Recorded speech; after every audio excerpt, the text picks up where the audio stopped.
একটা ভাই বোনকে নিয়ে বাংলাদেশের মতো একটা সিনেমা জগতে এরকম সিনেমা হবে এটা আসলে কেউ কখনো ভেবেছে কিনা আমি জানি না, এবং করেছে কিনা আমার জানা নেই। এরকম একটা স্টোরি, সেই জায়গা থেকে আমি না করতে পারিনি এবং সেভাবে করেই যাত্রাটা শুরু। কোনো না কোনো জায়গায় সবসময় ইন্টারভিউতে বলা হয়েছে আলী আসবে আসবে, সো ফাইনালি এটা 2 বছর অলমোস্ট 2 বছর পর রিলিজ পাচ্ছে আলহামদুলিল্লাহ। কিন্তু আমার জার্নিটা আলীর সাথে একেবারে ডিফারেন্ট, কারণ আমি এটা না বললেই না, আসলে আমাকে বলতেই হয়। আমি একটা অটিস্টিক ফাউন্ডেশনের সাথে ছিলাম দীর্ঘদিন ধরে। আমি একদিন ওখানে দাঁড়ানো, আমার কাজটা শেষ করে আমি বের হচ্ছি, বিপ্লব ভাইয়ের ফোন আসছে।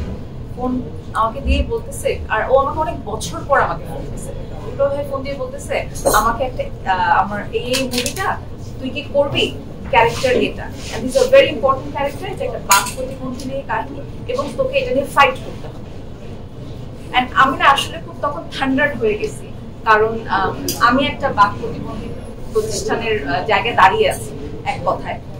সেই জায়গা থেকে ভাইয়ার এরকম একটা ফোন, আমি কেন জানি ভাইকে না করতে পারিনি। আমি পুরো স্টোরি শুনিনি, কিছু না। হ্যাঁ, আমাকে মুস্তি করবে কিনা, আমি লাইক আচ্ছা ঠিক আছে, আমাকে জাস্ট কিছুক্ষণ সময় না। আমি বাসায় গেলাম, ইরফানকে নক করলাম। ইরফান বলতেছে তুমি এটাতে আছো বা কি কাহিনী কি? তো বললো এটা এটা এটা এরকম, তুমি করো, আমার মনে হয় ভালো হবে। সবকিছু মিলিয়ে আমি মনে করলাম যে আমার এটা করা উচিত। It's not about Prem, it's not about fighting, এটা আসলে it's all about a good story. এত ভালো একটা স্টোরি আসলে এরকম সচরাচর আমি এরকম স্টোরি কখনো শুনিনি বা দেখিনি। একটা ভাই বোনকে নিয়ে বাংলাদেশের মতো একটা সিনেমা জগতে এরকম সিনেমা হবে এটা আসলে কেউ কখনো ভেবেছে কিনা আমি জানি না, এবং করেছে কিনা আমার জানা নেই। এরকম একটা স্টোরি, সেই জায়গা থেকে আমি না করতে পারিনি এবং সেভাবে করেই যাত্রাটা শুরু।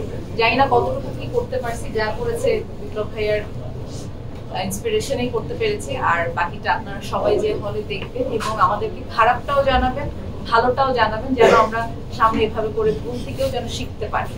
এইটুকুই বলবো, আর বেশি কিছু বলা যাবে না, কারণ আরো অনেকেই অনেক কথা বলবেন। থ্যাংক ইউ সবাইকে, আপনারা প্লিজ সবাই হলে যাবেন এবং মুভিটা দেখবেন। আমি এটা রিকোয়েস্ট করছি একেবারেই। সবাই বলে না যে ভিন্ন ধারার গল্প, আমার ছবি এরকম, এটা অ্যাকচুয়ালি ভিন্ন ধারার গল্প।